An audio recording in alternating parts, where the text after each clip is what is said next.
Kita menuju informasi lainnya, Saudara. Rumah Sakit Umum Cut Mutia Aceh Utara merawat puluhan pasien demam berdarah tinggi atau DBD selama kurun waktu Januari hingga September 2023. Sebagian besar pasien yang dirawat merupakan pasien dewasa muda dengan rentang usia 20 hingga 35 tahun. Sebanyak 87 pasien dengan diagnosis demam berdarah denggi atau DBD menjalani rawat inap di Ruang Sakit Umum Cut Mutia Aceh Utara selama kurun waktu Januari hingga September 2023. Jumlah tersebut dianggap tidak mengalami peningkatan jika dibandingkan dengan tahun sebelumnya. Humas Rumah Sakit Umum Cut Mutia, Dr. Hari Laksamana menyebutkan, sebagian besar pasien DBD yang dirawat yaitu pasien dewasa muda dengan rentang usia 20 hingga 35 tahun. Kemudian disusul dengan pasien anak-anak berusia 5 hingga 10 tahun ke atas.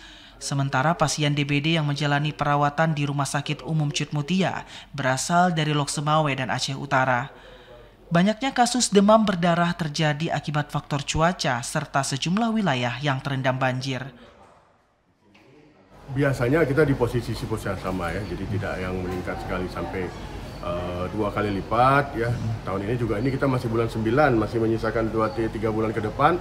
Dan ini musim hujan biasanya penyakit-penyakit yang berhubungan dengan air tergenang ya, perubahan cuaca ini juga akan meningkat. Ya, hari ini juga kami mungkin melaporkan di beberapa ruangan, ruang pria maupun anak itu pasien dengan diagnosa demam itu sedikit meningkat jumlahnya dibandingkan dengan keluhan-keluhan lain seperti demam lambung ya, seperti mungkin batuk pilek seperti itu. Jadi juga jadi nanti akan melalui pemeriksaan baru terbukti apakah dia DBD atau bukan.